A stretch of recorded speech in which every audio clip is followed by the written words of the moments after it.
Kadin Indonesia menerima tampuk pimpinan keketuaan ASEAN Business Advisory Council 2023. Visi Indonesia dalam peran keketuaannya adalah untuk memperkuat konektivitas atau hubungan antar negara di wilayah Tenggara Asia melalui peran krusial kelompok bisnis dan swasta.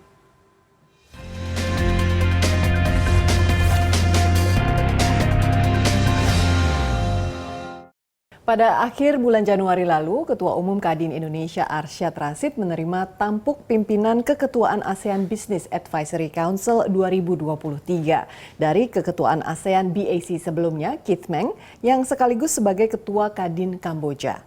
Dengan mengusung tema ASEAN Centrality, Innovating Toward Greater Inclusivity, visi Indonesia dalam peran keketuaannya adalah untuk memperkuat konektivitas atau hubungan antar negara di wilayah Tenggara melalui peran krusial kelompok bisnis dan swasta. Nah, untuk membahasnya lebih dalam, telah bersama saya Alternate Chair ASEAN BAC, Bernardino Vega. Halo Pak Dino, terima kasih sudah hadir bersama kami. Terima kasih. Pak Dino, dalam ASEAN Economic Minister Retreat 2023 beberapa waktu yang lalu, ada 5 isu prioritas yang berhasil dicapai untuk penyelesaian isu perekonomian dan perdagangan di kawasan ASEAN. Bisa Pak Dino jelaskan apa yang dimaksud dengan kelima isu prioritas tersebut? Oke, jadi pertemuan ASEAN Economic Ministers di Magelang beberapa minggu lalu, kita memajukan 5 prioritas. Yang kita merasa itu yang paling penting. Pertama adalah digital transformation. Kedua adalah sustainable development. Nah, ketiga adalah healthcare, kesehatan. Healthcare transformation. Keempat tentunya adalah yang tema yang juga kita bersama dengan ASEAN, pemerintah adalah food security, dan terakhir adalah trade and investment facilitation. Jadi 5 sektor ini yang kita melihat penting. Dari 5 ini 3 sebetulnya bawaan dari B20 tahun lalu. Jadi kita tuh mujur bahwa tahun lalu kita ada jadi ketua B20, tahun ini jadi ketua ASEAN, jadi banyak agenda-agenda yang kita bisa salurkan ke ASEAN yang kita merasa relevan, dan ini antaranya. Nah, selain itu Pak Dino, Kadin Indonesia kan selama ini sudah membuat berbagai macam terobosan. Di antaranya mungkin ada yang dikenal dengan 8 legacy program ya Pak ya.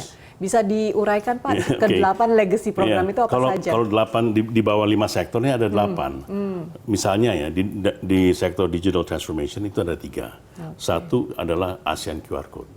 Itu kayak QRIS. Tapi QRIS itu berlaku di seluruh negara ASEAN.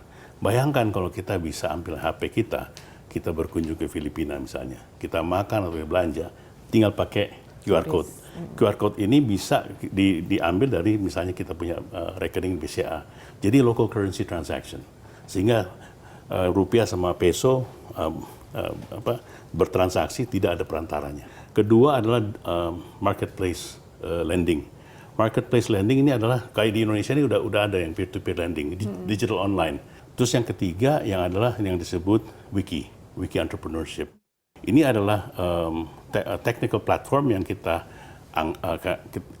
buat antara UMKM di negara ASEAN yang bisa bicara antar negara ASEAN. Itu di digitalisasi. Di sustainable development misalnya, itu ada 2 yang ada, ini juga turunan dari B20, yaitu net zero hub. Di Kadin kan udah ada net zero. Kita merasa kalau net zero itu kita kembangkan inisiatif itu yang sama di antar negara ASEAN. Ini bisa multiply, yaitu voluntary initiative untuk mengajak perusahaan-perusahaan di ASEAN untuk menurunkan emisi karbon sampai zero. Terus yang berikutnya adalah Carbon Center of Excellence. Nah, Carbon Center of Excellence ini adalah suatu pengembangan untuk menciptakan suatu carbon market untuk ASEAN. Sehingga carbon ini yang carbon sink terbesar di dunia itu salah satu di negara Asia Tenggara, ini kita bisa manfaatkan, and we develop a market sehingga harga karbon itu bisa naik. Yang sekarang itu mungkin $1-2, but if we have an ASEAN market bisa menjadi 10-15. So that's the 2 legacy project dari baru 5 nih. Baru 5. 3 lagi Pak. Yang satu ini adalah healthcare. Healthcare ini kita lihat mengambil pengalaman COVID kemarin dan peran dunia usaha untuk membantu pemerintah mengatasi COVID. Kita melihat there were some intrinsic issues yang ada bukan cuma di Indonesia tapi di negara ASEAN lainnya, yaitu deployment of medicine. Bagaimana kita bisa mendapatkan teknologi obat-obatan dan mungkin teknologi kesehatan yang berada di wilayah ASEAN ini.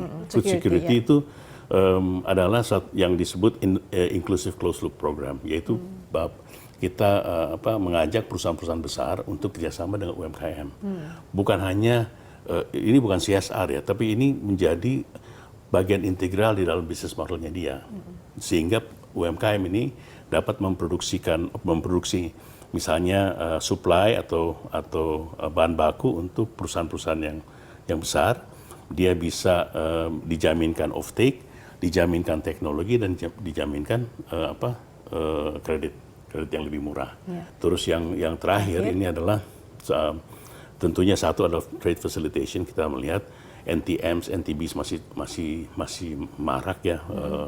Antara negara ASEAN tuh non-tariff barriers, non-tariff measures tuh masih tinggi, sehingga kita ingin address a few of those, dan juga mekanisme untuk settlementnya, misalnya ASEAN Trade in Goods, A3 dan juga ASN ya, ASEAN Single Window. Ini harus dideploy sekarang ini, dan mungkin juga harus ada satu terobosan di dalam beberapa kebijakan. Dan ini kita akan mengusulkan pemerintah. Dan terakhir ya yang kita dapat itu adalah ASEAN Business Identification Number, yaitu sekarang banyak yang keluhkan ya, saya pengusaha atau perusahaan ASEAN, perusahaan Indonesia atau perusahaan Malaysia, tapi kalau saya ke Filipina saya harus mendirikan PT lagi. Bagaimana kalau saya udah mendirikan satu PT, mendapat izin Kumham di Indonesia misalnya, itu udah bisa disahkan juga di negara Malaysia atau di negara Filipina. Jadi cost of doing business-nya lebih rendah. Ini akan juga meningkatkan insentif untuk berinvestasi antar negara ASEAN kita ini. Oke, Pak Dino sudah menjelaskan tadi mengenai 5 isu prioritas dengan 8 legacy programnya ya Pak ya. Nah, tahun ini kan ASEAN BAC dibawa ke kepemimpinan Indonesia dan sudah direncanakan agenda untuk memperkenalkan konsep 5P. Nah, mungkin Pak Dino bisa jelaskan konsep 5P ini seperti apa. Dimulai dari peace dulu nih Pak. So P peace, yang pertama ya. Peace, without peace you will not get development. Terus prosperity yang kemakmuran. Prosperity ini yang kita maksudnya pengembangan atau kemakmuran yang menyeragam. So equitable prosperity, right? And then di sini people, right? People kita bicarakan mengenai skills, ya, skills untuk 21st century yang relevan lah. Jadi udah bicara bagaimana kita bisa mendevelop, menciptakan inovator di kemudian hari of the 21st century. Terus yang keempat, planet, right?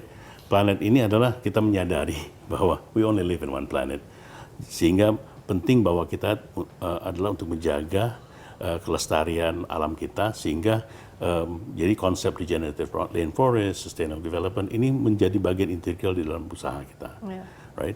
Dan terakhir ada partnership. Partnership ini adalah kalau dilihat dari kalau memiliki moto bangsa kita ini gotong royong, ya kita membutuhkan satu sama yang lain untuk mengembangkan. Kita nggak bisa sendiri. So these 5 values yang membungkus konsep 5 sektor dan 8 legacy project ini. Dari pengalamannya mengunjungi negara-negara ASEAN itu apa saja sih Pak yang disampaikan oleh mereka, dan kemudian apakah sesuai dengan apa yang dicita-citakan atau direncanakan oleh? Jadi di beberapa kita baru 5 negara kan. Dari Singapura, Filipina, Malaysia, Vietnam, dan Kambodia. Di Filipina kita 2 kali. Di semua negara ini kita melihat ada benang merahnya ini yang bisa mengkaitkan, will tie economically untuk menciptakan satu strategi aliansi yang komprehensif di ASEAN. Saya ngambil contoh, misalnya Indonesia kan sekarang udah kurang lebih 40% produsen nikel di dunia. Kalau di Filipina, kalau dinilai kurang lebih they produce about 10% of the world nickel. Kalau ini bisa dijadikan suatu strategic alliance untuk pengembangan baterai, untuk EV misalnya.